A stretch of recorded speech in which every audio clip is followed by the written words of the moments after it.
हिंदू धर्म ग्रंथों में कई महान और तपस्वी ऋषि मुनियों का जिक्र देखने को मिलता है। आज हम आपको एक ऐसे ऋषि से मिलाने जा रहे हैं जिन्हें बचपन से ही स्त्रियों से दूर रखा गया था, लेकिन एक दिन उनका सामना पहली बार सुंदर स्त्री से हो गया। फिर जो हुआ वह आप सोच भी नहीं सकते हैं। इस कहानी का जिक्र वाल्मीकि रामायण में भी पढ़ने को मिलता है। त्रेतायुग की बात है। यहां विभांडक नाम के एक महातपस्वी ऋषि हुआ करते थे। वे बेहद कठोर तपस्या करते थे। इसे देखकर देवताओं को डर लगने लगा, कहीं ये कोई ऐसा वैसा वरदान न मांग ले। ऐसे में इंद्र ने उनकी तपस्या भंग करने स्वर्ग की अप्सरा उर्वशी को भेजा।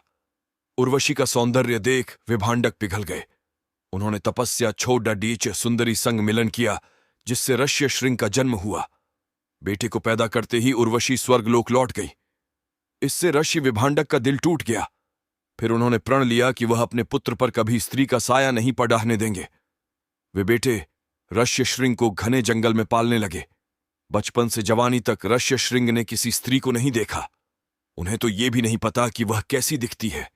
वह सोचते सिर्फ दुनिया में पुरुष ही होते।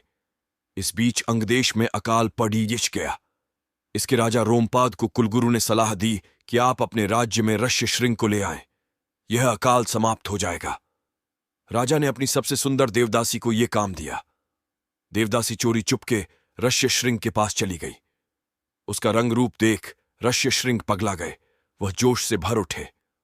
उन्होंने देवदासी का दिल खोलकर स्वागत किया। देवदासी उन्हें अंगदेश ले गई, जहां ऋष्य श्रृंग के कदम पड़ी चलते ही भारी बारिश हो गई। इससे अकाल खत्म हो गया।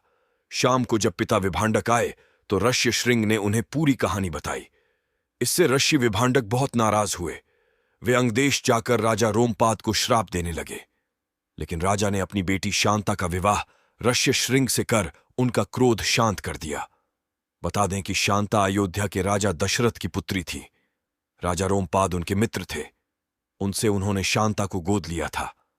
अयोध्या के राजा दशरथ के पास 3 रानियां कौशल्या, सुमित्रा और कैकई थीं, लेकिन फिर भी उन्हें कोई संतान नहीं हो रही थी।